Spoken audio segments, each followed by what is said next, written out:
కాంగ్రెస్ నేత రాహుల్ గాంధీ చేసిన శక్తి వ్యాఖ్యలపై ఇవాళ ప్రధాని మోదీ కౌంటర్ ఇచ్చారు. ఎవరైనా శక్తి విమానాన్ని కోరుతారా అని ఆయన ప్రశ్నించారు. జగిత్యాలలో జరిగిన బహిరంగ సభలో ప్రధాని మోదీ మాట్లాడుతూ భారత నేలపై ఎవరైనా శక్తి వినాశనం గురించి మాట్లాడతారా, మనం అందరి శక్తిని ఆరాధిస్తామా లేదా అని ఆయన అడిగారు. రాష్ట్ర వ్యాప్తంగా 10వ తరగతి పరీక్షలు ప్రారంభమయ్యాయి. పరీక్ష ప్రారంభమైన 5 నిమిషాల వరకు ఆలస్యంగా వచ్చిన విద్యార్థులను అధికారులు అనుమతించారు. సిరికొండ మండల కేంద్రంలోని మండల ప్రజా పరిషత్ కార్యాలయంలో ఐసిడిఎస్ భీమ్గల్ ప్రాజెక్ట్ ఆధ్వర్యంలో పోషణ పక్వాడా కార్యక్రమం నిర్వహించడం జరిగింది. కార్యక్రమానికి ముఖ్య అతిథిగా సిడిపిఓ అధికారిని జ్ఞానేశ్వరి హాజరయ్యారు. ముప్కల్ మాజీ సర్పంచ్ కొమ్ముల శ్రీనివాస్ రెడ్డి నేడు బాల్కొండ కాంగ్రెస్ పార్టీ నియోజకవర్గ ఇన్ఛార్జ్ ముత్యాల సునీల్ కుమార్ ఆధ్వర్యంలో సుమారు 500 మందితో కాంగ్రెస్ పార్టీలో చేరారు.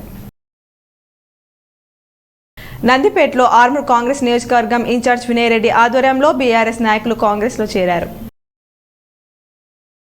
సాలూరు మండలంలో ఎంఆర్ఓ ఆఫీసులో కొత్తగా వచ్చిన తహసీల్దార్ రమేష్ బాధ్యతలు స్వీకరించారు. ఎల్లవేళలా అందుబాటులో ఉంటానని చెప్పారు.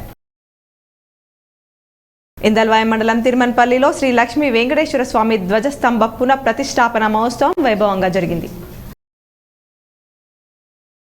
నందిపేట మండల కేంద్రంలో వెల్మల్ తల్వేద గ్రామాల్లో కాంగ్రెస్ నాయకులు కార్యకర్తలతో ఆర్మూర్ నియోజకవర్గం ఇన్ఛార్జ్ ప్రొద్దుటూరి వినయ్ కుమార్ రెడ్డి సమావేశమయ్యారు.